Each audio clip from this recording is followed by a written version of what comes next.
things, but for today's purposes, I'll call myself an arbitrator. I recognize there are several of my seniors over here. Chartered arbitrator Kamau Karori, chartered arbitrator Gideon Muigai, fellow Gatembu sitting on the bench, Eunice Lumalas, and a few others. So for today's purposes, I'll just use that. I'm going last amongst the respondents, so I'll try and make it my duty to try and also summarize some of the issues that we've covered. Because of the time constraints, my 45 minutes, I don't think I'll have time to go through my entire presentation. That's why I'm just using a summarized approach.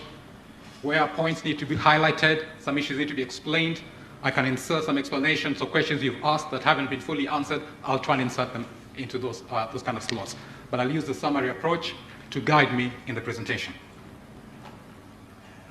At the end of these proceedings, you'll come out with a judgment. In this judgment, I am looking to see some things in this judgment. And these are the things that I'm looking to see. Your findings, your holdings, which will determine the direction this country takes. The first thing I'm looking for is an affirmation that the Steering Committee on the Implementation of the Building Bridges to a United Kenya Task Force report was an unconstitutional and unlawful entity on account of having a constitutional change mandate that is reserved only to Parliament among publicly funded bodies pursuant to Article 94, Clause 3 and Article 256 of the Constitution. And I can even add Article 2, Clause 2 that Dr. Bosso has just mentioned over here. And also, that steering committee was established in contravention of the mandatory provisions of Article 132, Clause 4A of the Constitution that requires the prior recommendation of the Public Service Commission before you establish such a body and appoint people to such a body. On these two grounds alone, everything that came out of the steering committee is unconstitutional, null, void, invalid. Sorry, you said 132A? 132 Clause 4A. Okay. That requires the President to obtain the recommendation of the Public Service Commission before he can establish a public body and appoint people to it. He did not do that. That was unconstitutional. And therefore, everything pursuant to Article 2, Clause 4 that he did is null, void, invalid. Everything the BBI Steering Committee did is null, void, and invalid. The report they produced, including Annex B, which included the Constitution of Kenya Amendment Bill 2020, is null and void, and that is almost word for word the very same bill that was presented for 1 million or 4 million signatures. The version that was printed by the government printer, dated 25th of November, is just a slightly edited version of the one that was contained in the report released by the BBI Steering Committee in October 2020 with the date of 30th June 2020. And you cannot tell me Dennis Waweru and Junet Mohammed authored the BBI bill when we can read what the steering committee in its report to the president gave, and you compare the two versions, the 30th June version and the 25th of November version, and almost word for word. If we are academicians over here, like Professor Gideon Muigai, try and do that when preparing your doctoral thesis. You'll be shot down for plagiarism. If anything, it was a criminal offense, that's exactly what would happen. So what we're having, what we're being told, is that some plagiarists in the name of Dennis Waweru and Junet Mohammed are the ones who are the authors of this bill. No deal. This thing was produced by the BBI Steering Committee because the president used an unconstitutional method to set it up. The whole process was unconstitutional from its establishment, and everything that came out of that entire process is null, void, and invalid.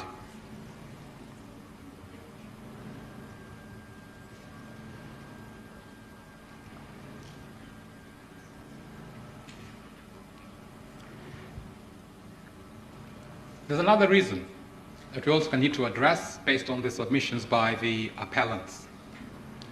They have tried to urge this court, don't look at issues prior to the collection of the 1 million signatures. Don't look at the establishment of the BBI Steering Committee in 3rd of January 2020, where the entire process starts with the unconstitutional purpose of that committee. Start looking at it from when Junet and Waweru came with the 1 million signatures to IEBC. I know that is wrong. I think it's been covered here by severally. We're dealing with a process, not an event. Nevertheless, I can oblige them by looking at Article 251, clauses 1, 2, 3, and 4. 1, 2, 3, and 10, which talks about an issue that has come here a few times. Are we dealing with a single amendment, or are we dealing with multiple amendments? And even Dr. Bosso has tried to weigh in a little bit on that. To me, it's very clear. It talks about amendment in the singular, not in the plural. And yesterday's presentation by Counsel Esther Angawa showed the consistency between Article 257 and the referendum provisions in the Elections Act, where there's provision for singular or multiple amendments, etc. They're two distinct issues, but the trump card comes from Article 256. I think that is one worth referring to, because it's going to clarify a lot of issues that we've been dealing with over here.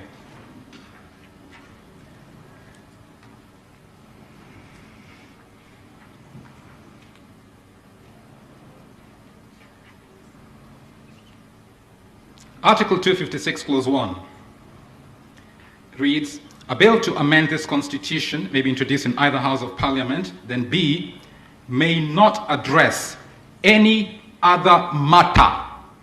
That is singular. Whether they want to deal with amendments or whatever, and it's not being a different article, that's neither here nor there. These are different phraseologies driving home the same point. It cannot deal with any other matter. It's dealing with a single matter.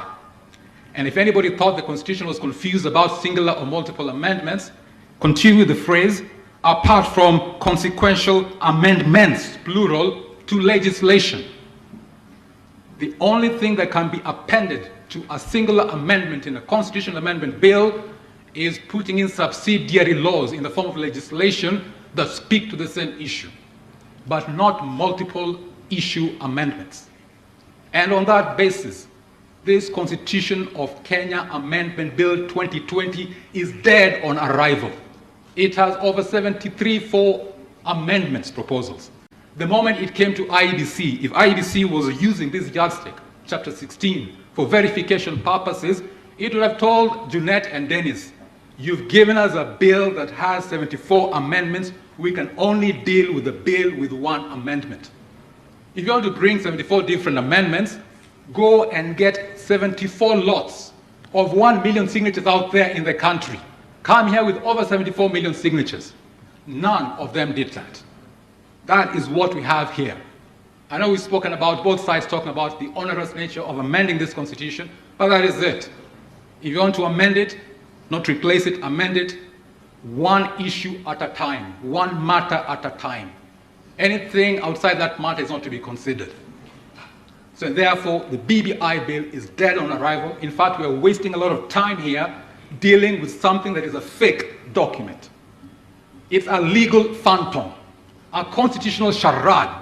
And that is what the real two principles, Appellant Uhuru and Appellant Raila, have foisted on this nation, spending huge amounts of public funds, huge amount of national resources in our psyche, but giving us a fake document. It cannot pass the legal muster.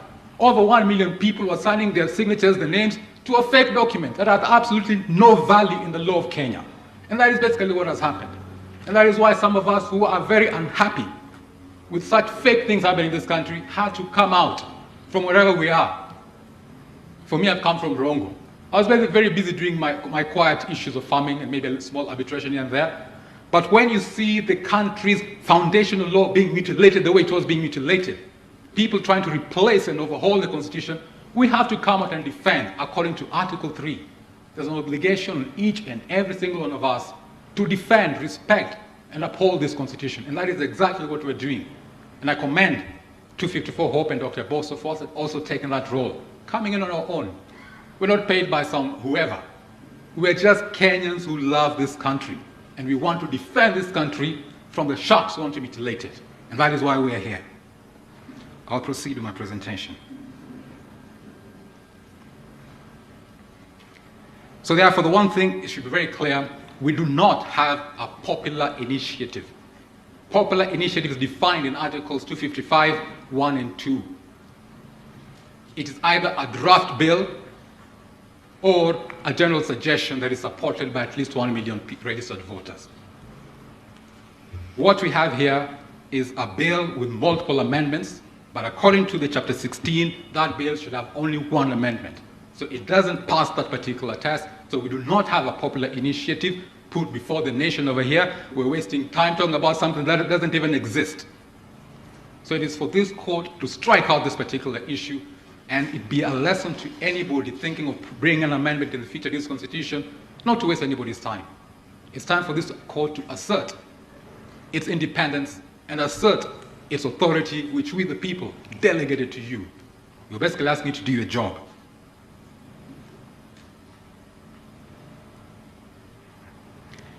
Now there are issues, disputes whether it was Junet, Mohammed, and Dennis Waweru who are the real promoters. I will suggest that Junet and Dennis actually fit into the definition of a promoter. Because if you look at, I think, Article 257(4), whoever presents the bill and the signatures to IEDC is termed as a promoter. And therefore, by that definition, Junet and Dennis, since they're the ones who presented the bill, they are promoters. But if you also look at Article 2, Clause 3 of that article, whoever formulates the general suggestion into a draft bill is also a promoter. And the person who formulated, or the people who formulated the draft bill by the government printed by the government printer Nairobi, they didn't even tell us who's building bridges initiative. We don't know whether it's Junet, we don't know whether it's BBI steering committee, we don't know whether it's appellant Uhuru or appellant Raila, we don't know. It is not defined, but it doesn't really matter. Promoters is plural. And therefore, when you make a finding, since the appellants are trying to bring this issue, we're dealing with a body that died in 30th of June 2020, despite the fact it was alive, giving letters to the president on 16th of October 2020, being present in person in the ceremonies and everything else.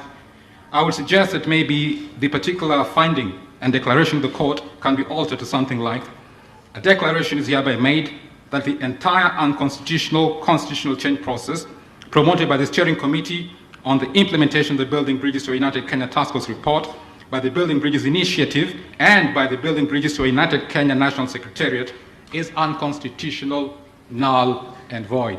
In other words, yes, we can change a little bit factual issues to incorporate the additional promoters, but it will not change the effect. The whole bill is still a nullity. It's invalid, and there's effectively no change to the orders of the Superior Court. Now that was a general point which I wanted to deal with, because that is basically why we're here. There's this bill, we're being told, give the people the sovereign authority, let them decide on this thing. But the people cannot decide on a fake document. Let them bring a proper document, and the people can decide on that proper document, but not on fakes, no. I will now turn now to deal with the Kenyatta appeal. They basically came here with a partial appeal, basically attacking my petition in the Superior Court. So therefore, let me turn my attention to addressing the issues that they dealt with, the issues that they raised. The first primary issue that they've raised is that appellant Kenyatta was not served. Amongst my bundle of documents is a supplementary record of appeal dated 8th of June, a very tiny document, which basically is the affidavit of service dated 16th of January 2020, received by the court, date stamped 18th of January 2020, enclosing the email that were used for serving the president and the other parties. It wasn't just him alone. Other parties were also served. The other parties received everything. There was no email bouncing, email returning. The email address doesn't work. And I didn't stop there. In the e-filing judiciary system, there's also a provision when you're lodging documents to request for service by the court. I also requested for that service by the court and paid for it. And after some days, because of the time the petition was filed was 21st of December, before the end of the year, they hadn't effected service, but once they came back in the new year, they effected service, and they recorded it served, including the appellant Kenyatta and other parties who were also served. So there was two forms of service, one by myself by email, one by the court. So when the president's team comes here and says that he was not served and they submit on the law, fine, their submissions on the law are correct. So just a minute, can you see that, clerk? It's a very tiny one. Can you see that? No, you have a You are there. You're a copy. If you don't, you can have mine for now.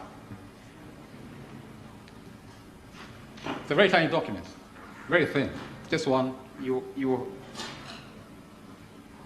All right, thank you. Yes. Please proceed, but we'll give it back to you. No problem. So that's basically just to prove all of their case based on non-service is all null and void. But this issue of service now raises an issue, because appellant Uhuru is known to be one, when he has an opportunity of evading service, he does evade service. There is a case that is cited in my list of authorities, and President Musinga and Justice Gatemba, I know you dealt with it, which was the issue Kenya Human Rights and another versus AG and 6 others, 2019 case, EKLR, which also involved, I don't know, the International Center for Policy and Conflict. The case came from the High Court just before the elections of 2013. And at that time, basically, they were trying to serve parties, including Uhuru and Ruto, and they were having a difficult time until they managed to get a very resourceful process server, who eventually were in a political rally somewhere in Machakos or thereabouts.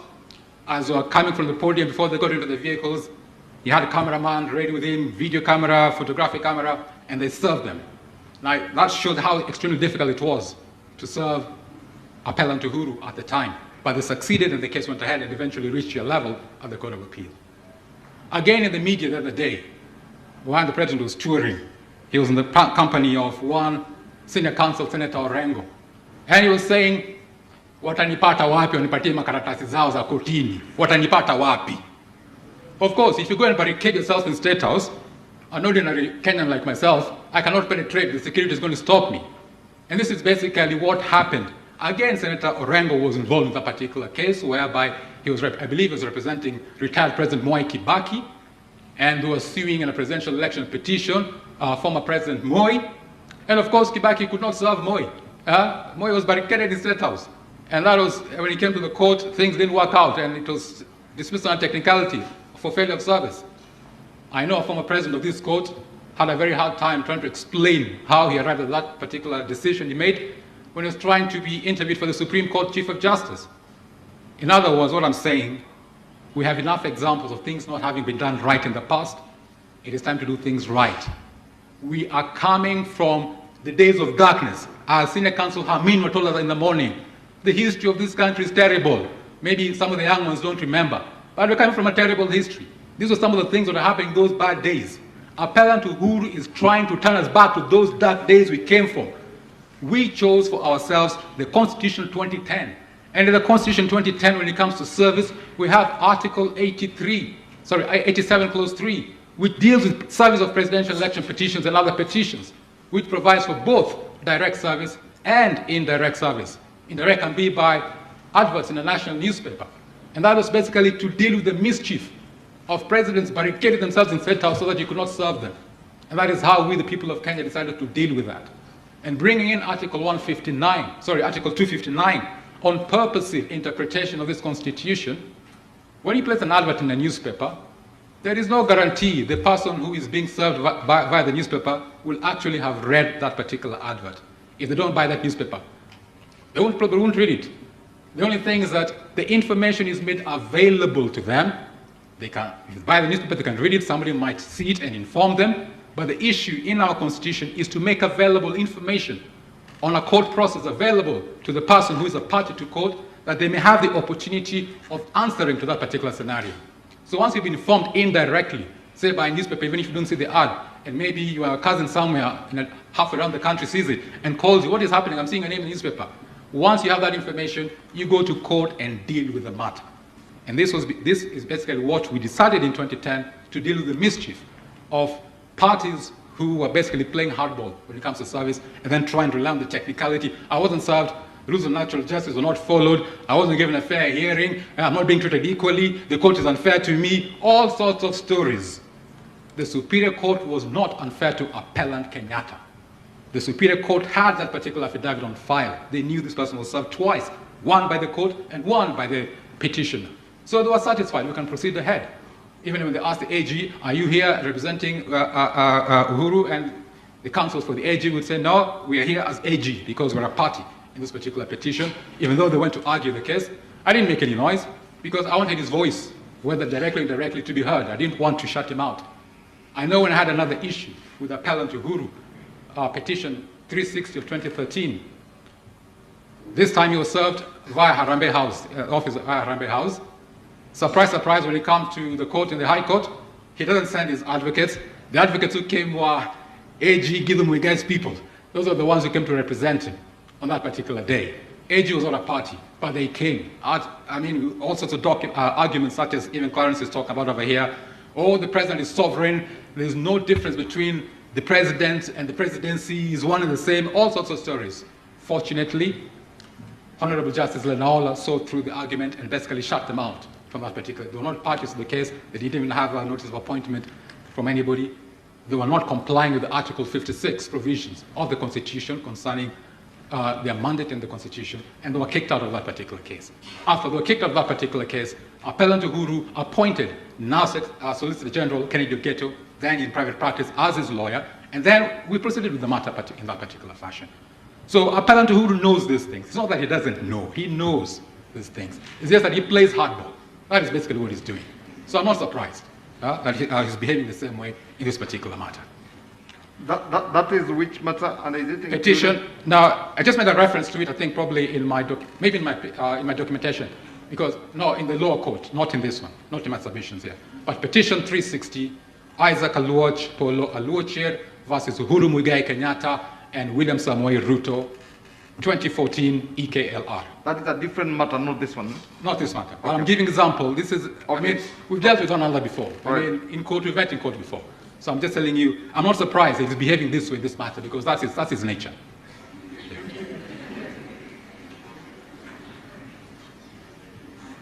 So any issue by the Appellant Uhuru that I abandoned my petition because I didn't serve him, all null and void. He was served.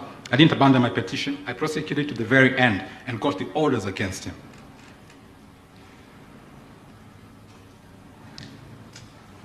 Now the issue also arises, was Appellant Uhuru acting in his personal capacity or in his official capacity when he established the BBI steering committee? He said in the Gazette notice that he was acting in his official capacity, signing it as President and Commander-in-Chief of the Kenya Defense Forces.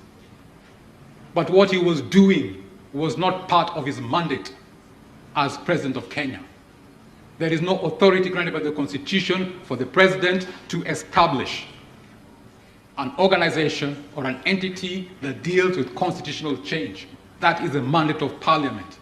He was acting beyond his jurisdiction. He did not have jurisdiction, devoid of his jurisdiction. Consequently, he was not performing official presidential functions. He was performing his own private business, the business of trying to change or overhaul the Constitution of Kenya without authority from the Constitution. Therefore, he was not acting in his official capacity. Despite purporting to do so, he was acting in his own personal or private capacity. And that is why I sued him in his private capacity. That's why I sued Uhuru Muigai Kenyatta, not President of the Republic of Kenya.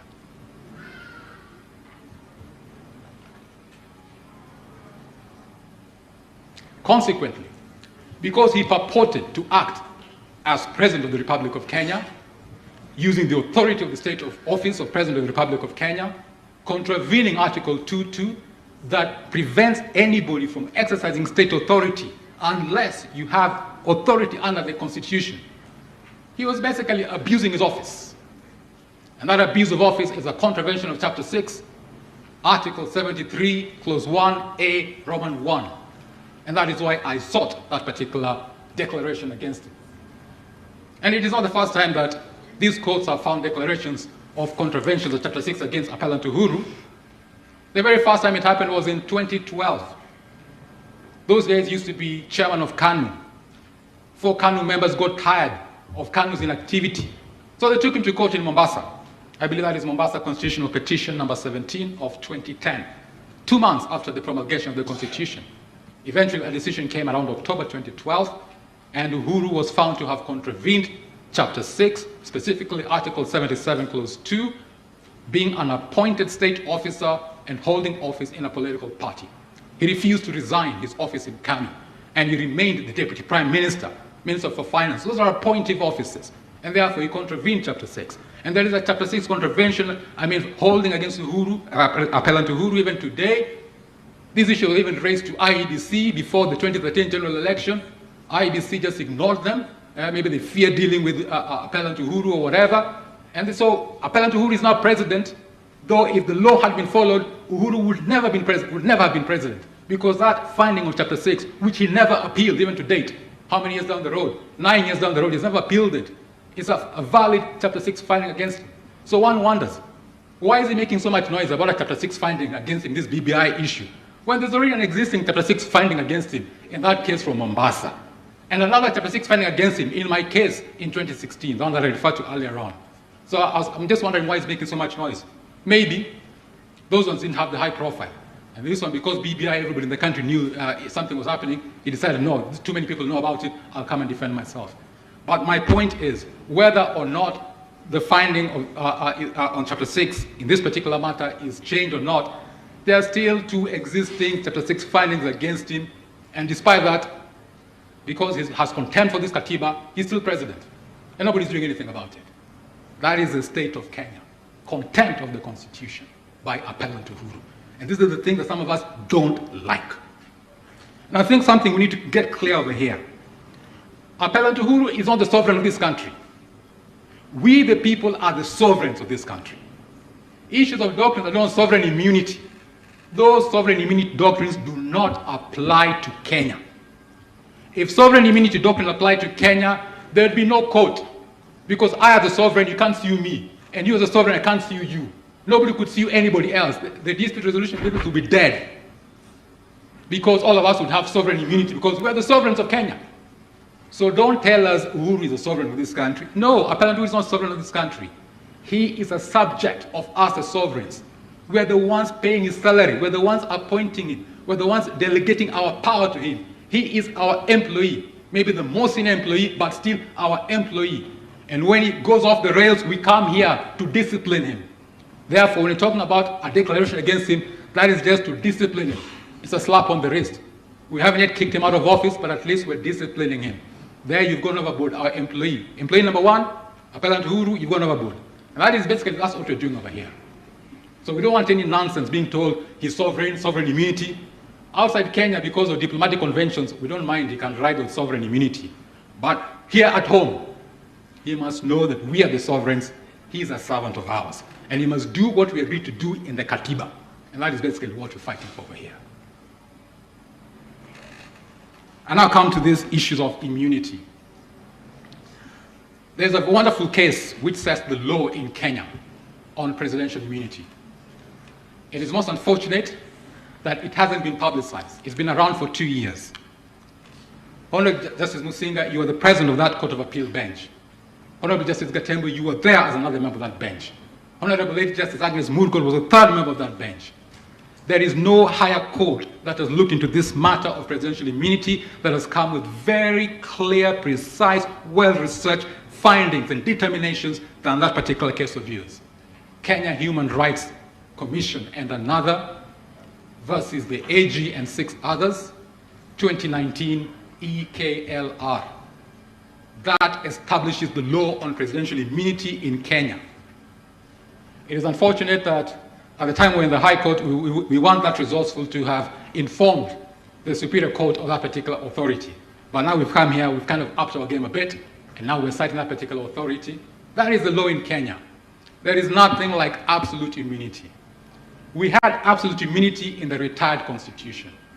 You could not institute or maintain a cause of action in a court in Kenya against the president at the time on criminal matters, and when it came to civil matters, provided you wanted some relief, you couldn't institute any court action. We changed that specifically. In Article 43, Clause 4, you can sue the president for criminal misconduct. If he commits a crime, you can sue him, provided the matter has been covered by an international treaty to which Kenya is a signatory. In other words, he does not have absolute criminal immunity. He doesn't. If he commits a crime that falls under the category of Article 43, Clause 4, we can take him to court. Under Article 43, Clause 2, it is very clear. Functional immunity is what he has. in common with other state officers in different functions of public service. That's what he has. If he's performing a function of office, you can't sue him. And I gave the example, which I think is apt, because a lot of noise has been made in Kenya about it, concerning judges. It is his official duty to appoint judges. That's an official function of presidential office. 2 years went by, he refused to appoint them. In such a case, because it was an action or omission on an official function, you could take him nowhere. You couldn't sue him. You can't institute a civil suit against him. Take him nowhere. There, he had immunity. But when he goes beyond his jurisdiction, in setting up BBI steering committee, when he has no power to so set up a committee with a constitutional change function, he's acting beyond the protective cover of functional office. Then it's fair game. That's why I sued him. That's why I'm here. So issues of absolute immunity, that's null and void. This court established the state of law in Kenya on that issue, and I would encourage everybody who wants to enhance their knowledge of that issue to please refer to that court. Very well researched, very well argued judgment, and I commend it to everyone here.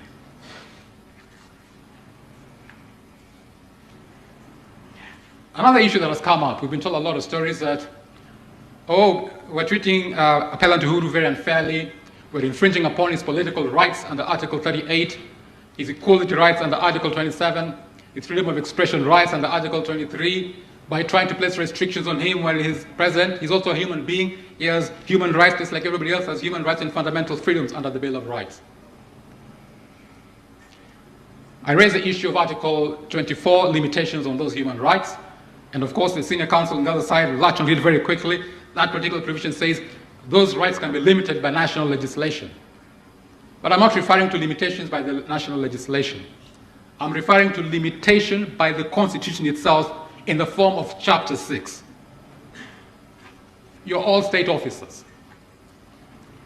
You're not allowed to have a bank account in a foreign country unless you get specific approval from ESCC.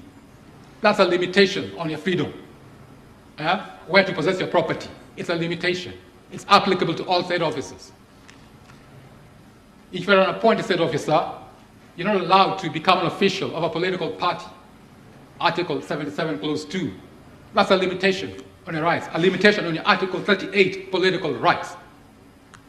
When you agreed to become a state officer, you knew those were the limitations on your rights that were imposed by working in that particular office.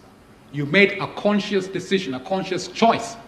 I agree to limit my rights in these particular areas so that I can serve the people of Kenya in this particular state office.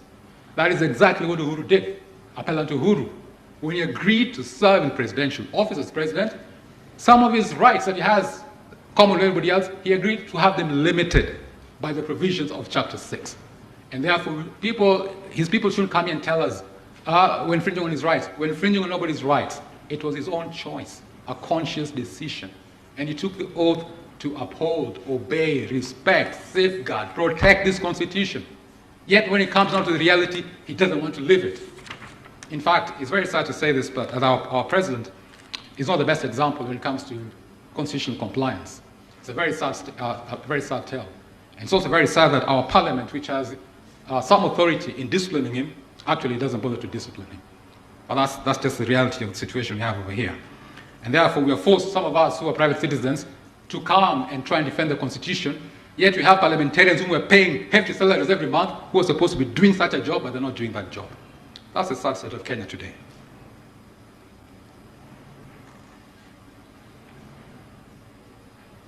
Consequently, Appellant Uhuru has basically contravened Chapter 6, not just Article 73(1)(a). In my submissions, I also show how he has contravened Article 73(2)(b) and also Article 75(1). I know I did seek declarations for those ones in the Superior Court. We just wanted to drive home a message. Just get one simple one to kind of discipline him a bit. Tap on the wrist, a slap on the wrist, just to bring him back to behave properly.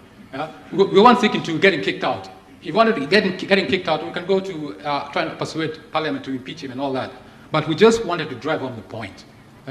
Appellant Uhuru, the president of this country, please obey the law. Stop disregarding this Katiba of ours, especially when you're the #1 citizen of this country. You took the oath to obey, respect, uphold, and defend this constitution of Kenya. And you're not doing it. Instead, you're the one now leading the process of amending and tearing apart this katiba of ours. It is not on. And these are some of the things that annoyed me as a Kenyan, especially in the Jamhuri Day speech last year, when he totally tore the katiba. And I was wondering, I mean, is it right to use a national day for Jamhuri Day? A whole president tearing apart the katiba. That is why a few days later, I filed this particular petition. I was annoyed. He annoyed me. And that is why I'm here. Yeah, that's why I'm here.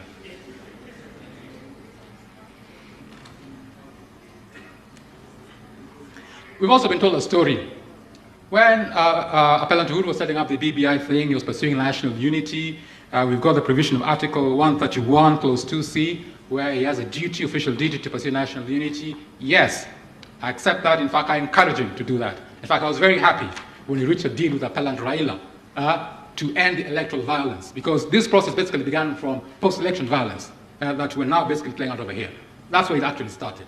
And then the deal between the two of them, then comes the Gazette Notice, BBI Task Force, which doesn't have a constitutional change mandate. Again, he made a mistake there. He didn't consult the Public Service Commission. If I was Judge Mativo, I would have said it's unconstitutional because he didn't consult the Public Service Commission. He broke Article 132, 4A. But Mativo didn't talk about that, and therefore it passed through the court. And that is what is being used here as supposed to be the basis of res judicata. Yet it's a wrong decision. We cannot use a wrong decision. Fortunately, you're an appellate court. You're not bound by the findings of the High Court. You make your own independent decision. And I'm sure you will. And you'll be faithful to the law. But anyway, what we're being told is that we should allow Uhuru to set up Appellant Uhuru, the BBI steering committee, because he's pursuing national unity. Where did we allow the president to break the law, to purportedly obey the law? I mean, in which country do you break the law to obey the law? Where? He should have been faithful to the law of setting up the BBI steering committee without a constitutional change mandate and seeking and respecting the authority of the Public Service Commission, getting the recommendation and doing things properly. If he did things properly, he'll be legally compliant and he'll be pursuing the national unity objective under Article 131, 2A. And that will be fine. I won't have any issue with him on such a scenario. But he went about it the wrong way. And so we say, don't break the law to purportedly obey the law. On res judicata, the other side has cited a lot of the case, the Third Way Alliance, and another versus Head of Public Service, Joseph Kenyan, and two others, as being the basis of res judicata. I won't spend too much time on it because Counsel Elias Mutuma yesterday dealt with it very ably. The parties were not the same. One was BBI Task Force, one was BBI Steering Committee. Task Force had no constitutional change mandate, Steering Committee had a constitutional change mandate. Therefore, res judicata doesn't apply. So those are just red herrings to waste our time here in court. But there's one good thing that came out from that case, not a ratio decision, but an obiter dicta comment by Judge Mativo, where basically he spoke to the basic structure doctrine, and I think you might want to have a look at it just to check his comments.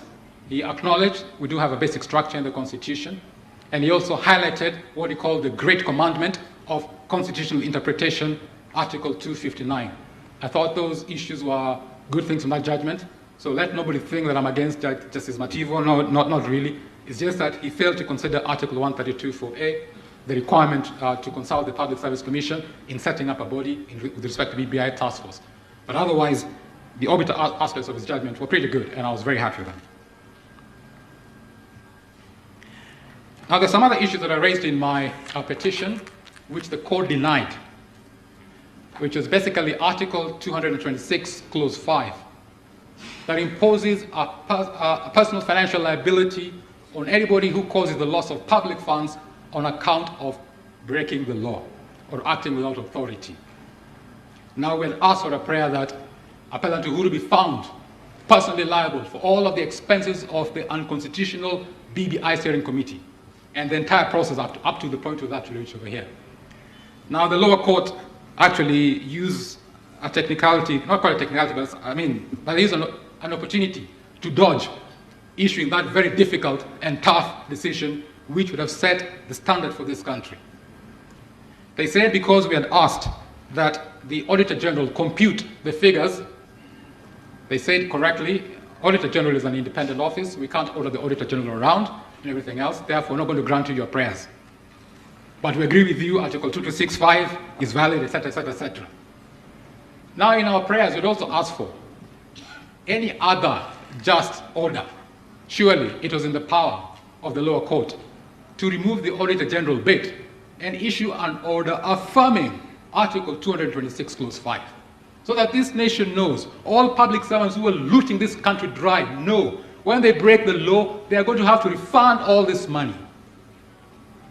Morara Omoke has filed a cross appeal on this particular issue as concerns Appellant Uhuru. I am asking you to affirm that particular cross appeal and you make the finding that Appellant Uhuru should reimburse the National Treasury for all of the illegally used funds in the unconstitutional and illegal, null, void and invalid body called the BBI Steering Committee and everything else that has proceeded subsequently. We'd also ask for another similar order that other public officers be found to be similarly liable, and that the AG over here should be the one to do that job and ensure that all those people who are also responsible do that. If you use your discretion under the Rule 31 of the Code of Appeal rules, you can apply that. I know Advocate Kanjama in his impugned appeal had also asked for that, but since you struck out the appeal, that one seems to have gone by the wayside. But you have your discretion, so you know what to bring in and what not to bring in. A lot has been said about the basic structure doctrine. I don't want to talk too much about it. I did submit on it in the Superior Court, and there are references in my submissions to that. You might want to have a look at it and everything else. I will very freely admit some of the deeper thought analysis from some of the parties over here are better than those particular submissions of mine, so you can rely on the others. I freely admit that. Now, coming up to wrapping up some of the issues over here, I see with the time left, some of the issues that I wanted to thrash out, I will thrash out. I mean, there are several questions that were raised. I mean, those will just disappear. We'll just now force you guys to use your intellect and judgment to wade through them. We can't help you on those ones. But it is my general observation that the Kenyatta appeal dealt largely with procedural technicalities and attempted to elevate these procedural technicalities above substantive justice, contrary to Article 159, Clause 2D of the Katiba.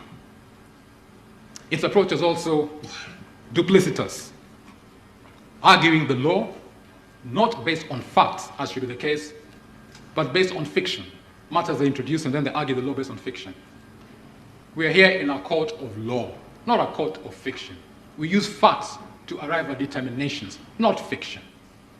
I therefore urge you to disregard all their fictions. Let's use fact and come up to correct findings, both of fact and of law. I mean, I'll give myself an example. When I found out by checking the law that Junet and Waweru could actually qualify as promoters, I've readily admitted it. I've taken a position slightly different from some of my fellow respondents because Clause 4 of Article 57 includes them under promoters, but they were not the only promoters. It was them, steering committee, and another one, a defined BBI, according to the published bill. So same thing should apply to them. They should learn to use facts, not fiction. I therefore basically humbly pray that you dismiss all these appeals that are based on the issues that I've covered. There might be a few tweaks here and there. You might be amending some of the orders of the High Court here and there because you're an appellate court, you're reviewing everything. I understand that. But in essence, the Constitution of Kenya Amendment Bill 2020 is an invalid popular initiative. It's null and void, dead on arrival. That one is finished. The main reason why we're here is that particular bill. That one is completely finished. If they want to appeal and take us to the Supreme Court, tunawangoja huko, no problem. We'll meet up there, no problem. But in terms of proper jurisdiction, I mean, they shouldn't waste anybody else's time. This thing should end at this appellate level. And if they want to change the Constitution, let them follow the proper procedure. One amendment at a time. Don't bring us multiple amendments. One amendment, one bill containing one amendment. If it contains anything above the amendment to the Constitution, it should only be amendments, plural, on national legislation that are affected by the amendment to the Constitution, but not anything else. I have an apology to make to my fellow respondents. Time has cut me out. I can't address all the other issues that were left out that should have been addressed. I also haven't addressed 2/3 of my presentation because I was supposed to have 2 hours. I was only given 45 minutes. And therefore, that's just the way things are. But generally, I thank you for your time, and I pray that you do the job that Kenyans put in those offices to do. Uphold, respect, defend this katiba of ours, and don't let anybody, especially a mere employee of ours, hata kama yeye ni employee number one, he's just an employee of ours, don't let him ride roughshod over us. We are the sovereigns, we are the people, and therefore he must obey and follow our law. Thank you very much.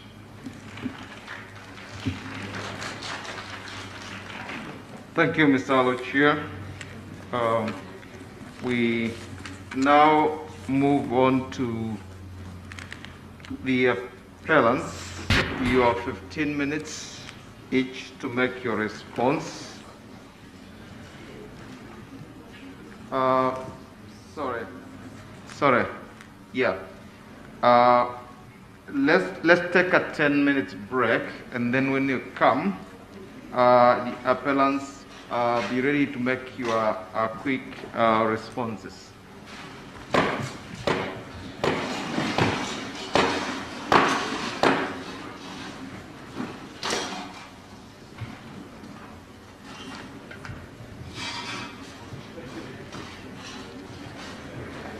This conference is no longer being recorded.